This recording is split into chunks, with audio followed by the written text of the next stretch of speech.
On les attendait depuis plusieurs mois. Elles ont été présentées à la Saint-Valentin. Daniel Breton, dans son dernier livre, leur a donné le titre de Massacre de la Saint-Valentin électrique. Aujourd'hui, mes premières impressions de la boîte EV et EEV 2022.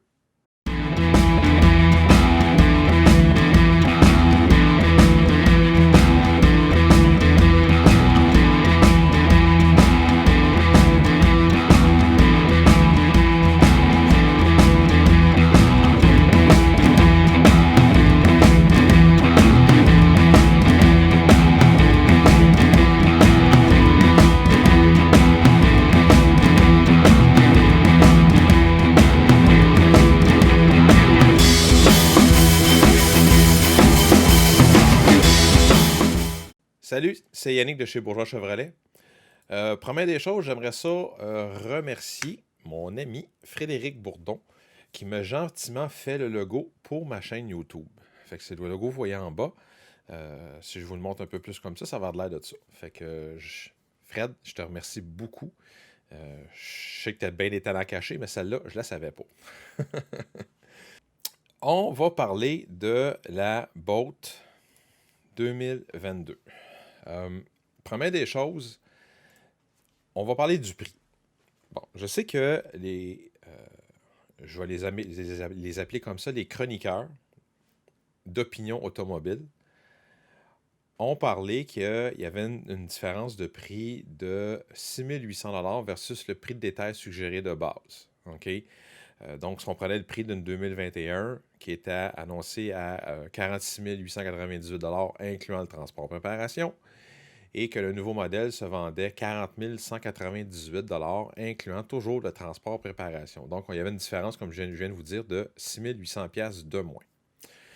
Ce que les chroniqueurs d'opinion automobile n'ont pas dit, OK, et qui n'ont pas fait, c'est qu'ils n'ont pas regardé les équipements qui venaient de base dans la boîte versus 2021 versus ce qui venait de base dans la boîte 2022. OK? Je me suis amusé à faire ce petit calcul-là. Dans la boîte 2022, ce qui vient de série, première des choses, vous avez ce qu'on appelle, aujourd'hui, ils vont appeler ça le groupe Confiance Chevrolet ou Aide à la conduite Chevrolet, ou en tout cas, peu importe.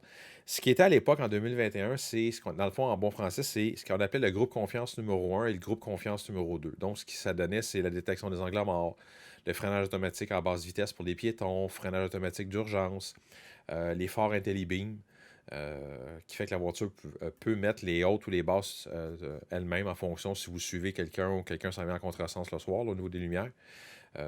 Ces deux options-là, comme je vous ai dit, en 2022, c'est standard. En 2021, chaque option, OK, donc le groupe Confiance numéro 1 et le groupe Confiance numéro 2, ça coûtait 795$. En 2022, ça vient avec. Donc, en partant, on additionne ça, 795 x 2 sur la différence. L'autre chose qui est de série sur le véhicule, c'est les logos noirs Chevrolet. Bon, en 2021, vous avez les logos, le logo Chevrolet qui était jaune. Là, à partir de 2022, ils sont tous noirs. OK? Donc, cette option-là, quand on prenait l'option directement de l'usine, c'est une option qui coûtait 260$. Troisième option, qui vient de série sur la 2022, c'est la fameuse planche qu'il y avait dans la valise qui créait le deuxième plancher. Puis quand on baissait les bancs, ça faisait un plancher qui était complètement plat pour mettre les choses dans le véhicule. En 2022, c'est aussi de série. Fait que quand j'additionne tout ça, la différence de prix entre une 2021 de base avec ces options-là et une 2022 de base, OK, c'est plus 6 800$ de différence. C'est 8 765$ de moins. OK? Donc, on parle d'un prix de détail qui était à 48 000. J'ai pris une note ici tantôt. Là. On parlait d'un prix de détail qui était à 48 863 pour une 2021 avec ces options-là. Puis, on tombe en 2022 à 40 098$ pour les mêmes options par rapport à ça. OK? La boîte EV, c'est pas compliqué, c'est 2000$ de plus. Donc, si vous prenez le prix de détail que je viens de vous dire là, plus 2000, vous allez tomber directement sur une EUV. Bon. Mes impressions à cette heure. Première des choses, je vais parler tout de suite de l'éléphant blanc qu'il y a dans la pièce parce que tout le monde me pose la question, ben les bancs, ça a l'air de quoi? Ça a l'air de quoi? Sont-ils mieux qu'ils étaient, etc. Bon, OK. Moi, personnellement, j'ai jamais eu de problème avec les bancs sur l'ancienne génération. J'ai des problèmes de dos, j'ai mal au dos souvent. J'ai jamais eu mal dans le dos avec la botte, OK? Je peux pas dire qu'on a eu mauvaise presse, mais comme je vous dis, chaque personne a une morphologie différente. Il fallait juste trouver sa bonne position de conduite. Puis, en bout de ligne, on trouvait les. Moi, comme je dis, je trouvais les bancs très confortables. Là, j'ai pas eu de problème au niveau du confort des bancs. Bon, à cette heure, est-ce que les bancs de la 2022 sont plus confortables qu'ils étaient versus la 2021? Oui, ils sont plus confortables. Oui, ils sont plus rembourrés. Oui, ils sont plus larges. Ce que les gens souvent me disaient, c'est que le banc dans le haut du banc, ils trouvaient que la 2021, il était beaucoup plus étroit. Dans le 2022, il est beaucoup plus large qu'il était. OK? Donc, on va avoir moins tendance à sentir le fait qu'on est comme sur le dessus du banc, on est vraiment dans le fond du banc. Donc, oui, les bancs sont plus confortables, oui, ils sont plus rembourrés, comme je dis, et oui, ils sont plus larges. OK? L'autre chose aussi qui vient sur la 2022, c'est peu importe le modèle que vous allez prendre, que ce soit un EV, que ce soit un EUV, vous allez avoir les sièges électriques. Et les sièges électriques sont en 8 sens. Support lombaire, pardon, électrique. Vous allez avoir l'avancée reculée, monter le banc, etc. L'inclinaison du banc, tout ça est électrique, peu importe le modèle que vous prenez. OK? Euh, donc, au niveau des bancs, oui, c'est beaucoup plus confortable avec toutes les options que je viens de vous dire de plus. OK? Euh, Vous allez avoir aussi en 2022 nouveau nez, nouveau derrière. Moi, personnellement, je trouve ça très joli, très beau. Le derrière est très, très beau. Le devant est très beau aussi. Ça fait différent. Donc, on voit vraiment que GM sont en train de laisser presque le look de dire que c'est une voiture conventionnelle, là, d'avoir toujours le nez en haut, l'espace pour la calandre en bas pour laisser rentrer l'air, là, ou le trou en haut, le faux trou qui n'était pas là. Ça donnait l'impression qu'il y avait un trou, mais il n'y avait pas de trou pour passer l'air. Là. Donc, ils ont comme dit, on n'a pas besoin de ça dans un véhicule électrique, on va mettre seulement le bas. Fait que pour la vraie impression par rapport à cette voiture-là, je trouve ça très joli. La boîte AUV, la coupe du véhicule, moi je trouve ça très beau. Ok, oui, ça ressemble beaucoup plus à un SUV. C'est sûr que si vous vous attendez à avoir un véhicule qui était extrêmement plus gros entre un EV et un EUV, vous allez être très déçu parce que le EUV vous donne exactement 3 pouces de plus pour les passagers à l'arrière. En bout de ligne, la voiture est 6 pouces plus longue. Fait qu'il y a 3 pouces qui se perd, comme je dis souvent à mes clients, il y a 3 pouces qui se perdent dans le bumper en avant puis dans le bumper en arrière. Mais comme je dis, c'est 3 pouces de plus pour les passagers arrière. Euh, Ce qui est changé aussi, c'est toute la console centrale. Donc, il n'y a plus de bras de vitesse. OK? C'est vraiment des boutons là, qui sont alignés en arrière de l'autre. Donc, le fait de jouer avec le bras de vitesse pour tomber en mode en conduite à une pédale, en one pedal driving qu'il appelle, là, à ce stade, c'est seulement un bouton. Le client appuie dessus, puis il va tomber en one pedal driving. Euh, Vous allez avoir aussi apparaître dans l'écran, pas dans l'écran, dans la console centrale, toutes les bottes, peu importe le modèle que vous allez prendre, a l'option, pas l'option, de série, pardon, ça vient avec la recharge sans fil pour votre téléphone cellulaire. Vous avez juste à déposer le téléphone cellulaire là, sur le tapis du fond, puis automatiquement le cellulaire va se mettre à recharger s'il prend l'induction, toujours. OK? Euh, Android Auto, Apple CarPlay fonctionne sans fil. Ça, c'est un autre gros plus. Donc, vous n'avez plus besoin de brancher votre téléphone. Moi, comme je dis, vous mettez le téléphone sur le tapis d'induction, puis automatiquement, là, tout va se faire tout seul. La recharge, la connexion, tout le kit. Mais techniquement parlant, vous n'êtes pas obligé de mettre le téléphone là pour que ça fonctionne pour Android Auto ou Apple CarPlay. Euh, donc, c'est ça qui est différent au niveau de la console centrale. Ce qui est changé aussi au niveau de la console centrale, je me suis aperçu que l'écran central est un peu plus grand qu'il était. Moi, je vous dirais, j'ai pas fait la calcul, je suis pas allé sortir un tape à mesurer, là, je vous dis tout de suite, là. J'ai même pas fait ça pour la valise en arrière, mais je vous dirais que c'est peut-être 0,5 pouces de différence. C'est pas une grosse affaire, mais on voit qu'elle est un petit peu plus grande. Par contre, l'écran en avant de nous, où ce que vous avez le kilométrage que vous roulez, etc., lui, il est plus petit qu'il était. Fait que, ils ont pris 0,5 d'un bord puis ils l'ont mis de l'autre bord, là, fait que c'est à peu près ça que ça va donner. Autre chose aussi qui est changé dans le modèle que je trouve que c'est très, très bon. Parce que honnêtement, je trouve vraiment qu'ils ont écouté les clients ou les commentaires que les clients disaient là, au niveau du véhicule. C'est sûr qu'ils n'ont peut-être pas tout fait ce que vous pensiez, mais une grosse partie a été faite. Comme les bancs, des fois les gens nous disaient ah, la qualité des matériaux est à laisse à désirer. On voit que c'est beaucoup plastique pour la console. On voit beaucoup, le fameux blanc qu'il y avait sur le tableau de bord de la 2021. Des fois, il y a beaucoup de gens qui n'avaient pas ça, ils trouvaient que c'était plastique, etc. C'est une question personnelle. Mais pour ce qui est de la 2022, on voit vraiment la qualité des matériaux a beaucoup changé. On voit que le tableau de bord, le dessus du tableau de bord, c'est capitonné. Tout ce qui est le plastique que les gens trouvaient, là, comme la place qu'on aurait dû avoir du blanc normalement, mais dans le 2022, on voit aussi c'est capitonné, etc. Fait que au niveau de la qualité des matériaux, c'est grandement amélioré par rapport à tout ça. Donc, ce que je vais vous montrer là, la prochaine étape, c'est tout le système d'infodivertissement et de commande pour le système de chauffage.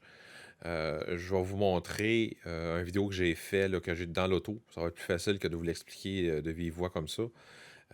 Donc, vous allez voir que le son est un petit peu différent, mais on va le voir dans le véhicule, les explications que je donne par rapport au système de chauffage, au système d'infodivertissement, puis les différentes choses que j'ai pu remarquer là, sur le coup là, qui avaient changé avec le véhicule. Fait que, on va aller voir la vidéo. Bon, ça c'est au niveau de la console pour le système d'air climatisé chauffage. Première chose qui a changé, le bouton pour le volant chauffant est rendu ici. Avant, si vous vous souvenez, il était au volant, là, mais il est rendu ici. Banc chauffant, dans le cas ici, c'est comme je disais, modèle LT, il n'y a pas les bancs ventilés, là, mais c'est les mêmes boutons pour les bancs ventilés ou bancs chauffants. Là, vous jouez en haut, en bas avec. Le mode automatique n'a pas changé. On décide toujours chauffage, climatisation, le max, le rear. C'est encore en mode automatique. Fait que ça ressemble pas mal à la Bolt, la première génération, mais juste le layout est différent. Là, la disposition des boutons sont différentes. Mais c'est le même système de commande du système de climatisation chauffage. Là, on met ça en mode automatique et on décide du nombre de degrés qu'on veut là, en jouant ici, là, haut ou bas. Ça apparaît dans l'écran central, mais c'est en gros ce que vous avez par rapport à ça. OK? Android Auto, Apple CarPlay, Star fonctionne sans fil. Et si j'arrive à descendre, vous allez peut-être voir aussi, on voit qu'il y a une prise USB et une prise USB-C. C'est ce que vous avez là sur le véhicule à Star. Fait qu'en gros, c'est ce que ça donne pour ça. Pour ce qui est de l'écran central, c'est tout le nouveau système d'infodivertissement, le troisième qu'ils appellent chez GM. Donc, c'est tout le nouveau système infodivertissement. Là, vous allez retrouver ça à peu près dans tous les modèles chez GM. Là, que ce soit une Buick encore, Buick GX, une Chevrolet. C'est ce que vous allez avoir. Ça ressemble beaucoup, les gens qui ont des Volt 2019, ça ressemble beaucoup à ce que vous aviez en 2019, la dernière année de la Volt. C'est essentiellement le même système que vous aviez, là, à quelques différences près. Donc, ça fonctionne comme une Bolt l'ancienne génération. Donc, votre radio, je reviens en arrière, le téléphone, votre bouton énergie, qui n'a pas changé. Donc, les détails, l'impact, ça n'a pas changé non plus. L'historique d'efficacité énergétique, ça n'a pas changé non plus. La recharge, l'option de recharge 8, 12 ampères, etc. Fait qu'en gros, c'est ce que ça donne là au niveau des options de recharge. Niveau de recharge cible, on peut toujours décider du pourcentage de batterie qu'on veut. Honnêtement, j'ai jamais trouvé l'utilité de ça, autre que Jim nous a expliqué que dans certains États américains, rendu à un certain niveau de batterie sur des bornes de recharge publiques, le coût augmentait. Même dans certains cas, ça doublait. Fait que c'est une des raisons pourquoi Jim avait mis le niveau de charge cible au niveau de la batterie. C'est plus pour ces gens-là que d'autres choses. Regardez ce qu'on vous dit ici. On voit ici l'option de niveau de charge cible facilite la gestion des déplacements et des coûts. La recharge dans certains postes publics peut être plus dispendieuse que la charge à la maison. Régler l'option de niveau de recharge, blablabla. Donc c'est pour ça que c'était une question de gérer là, le coût de la recharge publique plus que au niveau de la batterie. Donc je continue, je reviens en arrière. Vous avez ça c'est le nouveau là, OK? Comme je dis, ça existait pour la Volt 2019, ça existe aussi pour d'autres modèles chez GM. Vous pouvez vous créer ce qu'on appelle des profils d'utilisateurs. Donc la voiture va détecter si c'est la clé 1 ou la clé 2. Puis en fonction de la clé qui va rentrer, mais ça va mettre certains postes de la radio qui est en mémoire en fonction de la clé. Puis en fonction du profil que vous allez pouvoir vous créer. Je continue les paramètres du véhicule, ça n'a pas changé. Donc, on peut tout changer de A à Z. OK? Les applications, donc vous ne voulez pas qu'Apple CarPlay fonctionne parce que vous n'avez pas Apple CarPlay, etc. Vous pouvez rajouter les applications, le véhicule, on peut tout changer au complet de A à Z dessus. Ça n'a pas changé. Apple CarPlay, Android Auto. Une chose aussi qui est le fun, c'est que on peut bouger certains boutons. Fait que je peux les bouger dans certaines places. Là. Par exemple, quelqu'un voudrait avoir Apple CarPlay à côté dans la place d'Android et l'Android à la place ici. Là. Tout se change automatiquement. Là, lui, comme il est rendu de l'autre côté, mais je pourrais prendre, mettons, la climatisation et l'envoyer ici. Oups. Je pourrais l'envoyer dans l'autre écran. Oh, voyons. Et la climatisation est rendue ici, je peux faire ça, la tasser. Fait qu'on peut s'amuser comme ça à faire ce qu'on veut comme setting. Au niveau du volant, ce qui a changé, on voit que le volant a changé. Bon, on a rendu un volant un peu plus plat dans le bas. Le cruise control n'a pas changé. La distance par rapport à l'ancien véhicule qui se précède pour l'avertissement de collision est là. Ça n'a pas changé non plus. Les commandes nous sont changées un tout petit peu, que ce soit des flèches en haut, en bas, gauche, droite. Là, c'est gauche et droite, puis on joue de haut en bas avec la roulette. La palette de régénération est beaucoup plus prominente. On la voit beaucoup plus qu'avant. Au lieu d'être cache en arrière, on voit vraiment que ça sort. Là. On voit qu'il est ici. À l'arrière, ici, c'est pour tout changer les menus, les deux. Puis ici, vous avez toujours les mêmes boutons pour le radio. Le volume au niveau du radio. Autre chose que je dois vous parler, c'est au niveau du système de propulsion du véhicule. Donc, ce qu'on sait, OK, je vais vous dire tout de suite pourquoi je dis ce qu'on sait. Moi, personnellement, je n'ai pas conduit la voiture sur la route pour la simple et unique raison, c'est que toutes les voitures que j'ai reçues à date sont vendues. Fait que j'avais une petite gêne pour commencer à essayer des autos sur la route.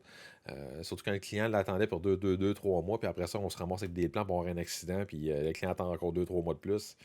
Il ne serait pas trop content. Fait que c'est pour ça que j'ai pas essayé la voiture sur la route. Donc, on parle d'une batterie qui est de 65 kW versus un 66 pour le 2021 ou 2020-2021. Ce qui vous donne pour la EV une autonomie qui n'a pas changé, donc de 417 km, et une autonomie pour la EUV qui a été revue, parce que quand GM a annoncé la EUV, il a annoncé qu'il y avait une autonomie de 402 km. Suite à ce que l'EPA aux États-Unis touche à la voiture, font leurs tests, sont revenus puis ont dit le véhicule va faire 397 km. Donc GM s'est réavisé et donc pour l'autonomie de la EUV, ça va être de 397 km. C'est un petit peu normal, la voiture est un petit peu plus grosse, donc un petit peu plus pesante.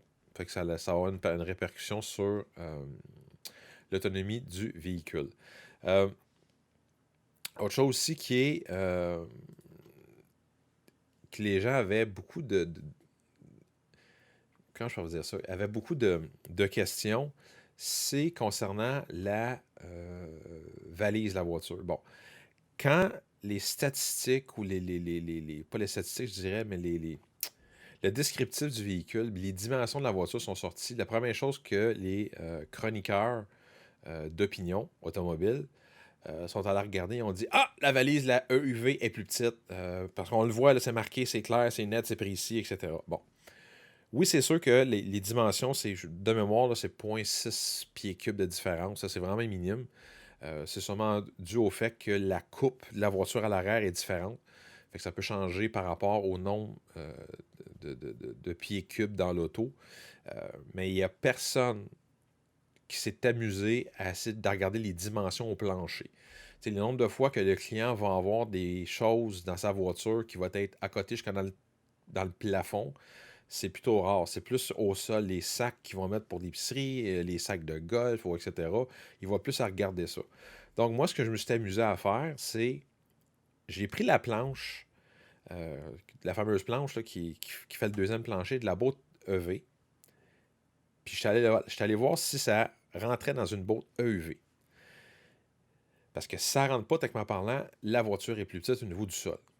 Et à ma grande surprise, la boîte EUV, la superficie au sol est un petit peu plus grande. OK? Donc, on le voit sur la photo que je vous montre là. Fait que ce qu'on voit sur le dessus, c'est que j'ai vraiment la planche par dessus, puis on voit l'espace entre le seuil de la valise et la planche, on voit qu'il y a à peu près 1 pouce de différence. Mais ce pouce-là, ça répartit sur les deux côtés. Fait que la voiture, techniquement parlant, dans la valise, est un petit peu plus longue qu'elle était. C'est assez surprenant, mais comme je dis, moi, j'ai toujours considéré ça une façon de vérifier la grandeur d'une valise, c'est la superficie qu'il y avait au sol. Euh, j'ai peut-être tort, j'ai peut-être raison, mais une petite chose que je me suis juste aperçu en vérifiant, en roulant pas en roulant avec le véhicule, en regardant le véhicule, c'est la coudoir centrale sur l'ancienne génération, on pouvait l'avancer. OK? Sur cette génération-là, la coudoir centrale est fixe. Fait que c'est une petite chose qui est. C'est pas un point c'est un point mineur, je trouve ça, mais il est très confortable. Là. La façon que je m'assis normalement dans une voiture, il y a pas, je me sentais pas. Il fallait que j'aille le bras à l'arrière, ou etc. Je me sentais pas comme ça. Fait qu'en gros, c'est peut-être un petit point négatif que je dirais sur le 2022. OK? La dernière chose que je vais mentionner, ou la chose que je vais mentionner, c'est le chargeur qui est inclus avec la EUV et la EV. Bon. Je sais que sur les réseaux sociaux, je vous ai dit que la borne de recharge qui venait avec la EV devait, et je pensais, parce que la façon que j'avais lu par rapport à ce que GM nous avait donné, je pensais que la borne pourrait se recharger sur le 240 volts. Bon, quand les deux voitures sont arrivées, la première chose qu'on a regardé, c'est les bornes. Et la borne entre un EUV et une EV sont différents. Bon, la borne qui vient avec un EV, c'est une borne exactement la même borne qu'il y avait sur l'ancienne génération. Donc, est-ce que la borne est capable de prendre le courant de 240 volts si on aurait un adapteur? Je ne le sais pas. Je vais essayer d'avoir les réponses par rapport à tout ça. Mais pour le moment, je n'ai pas de réponse à ça. OK?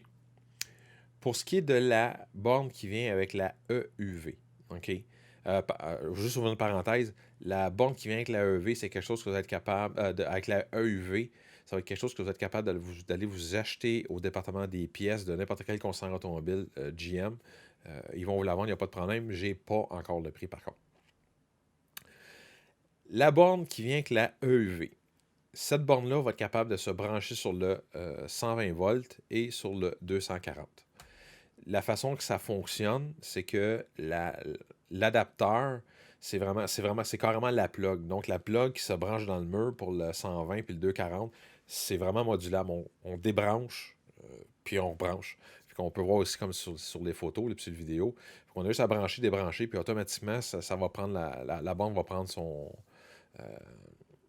va recharger sur 240 volts. Pour ce qui est de la voiture, la recharge, si vous prenez la borne qui vient avec la voiture, sa vitesse de charge va être de 7,2 kW. Ce qui est nouveau dans la 2022, le chargeur interne de l'auto, c'est 11 kWh. 11 kW, pardon. Donc, si vous prenez la borne qui vient avec la voiture, le maximum d'ampérage qu'avec la borne va être capable de vous donner, c'est 32 ampères. OK? Ce qui veut dire que c'est comme la 2000, l'ancienne génération, 32 ampères, vous branchez ça sur une borne de 32 ampères, la voiture va se recharger à peu près en 9h, 9h30. C'est à peu près ça que ça va vous donner. OK? Si vous avez une borne de 240 volts qui se recharge avec le 11 kWh, donc elle peut prendre jusqu'à 48 ampères de niveau de charge. Donc, si vous avez une borne à la maison qui a une 48 ampères de niveau de charge, la voiture va se recharger autour de 7h30. Donc, on gagne entre 1h30 et 2h sur une pleine charge. OK? À cette heure, est-ce que c'est quelque chose qui est vraiment essentiel? Ça, c'est vous savez. Honnêtement, je n'ai pas vraiment d'opinion par rapport à ça. Fait que, en gros, c'est ça. Fait que, en gros, c'était mes premières impressions sur la voiture. Comme j'ai dit, je ne l'ai pas essayé sur la route.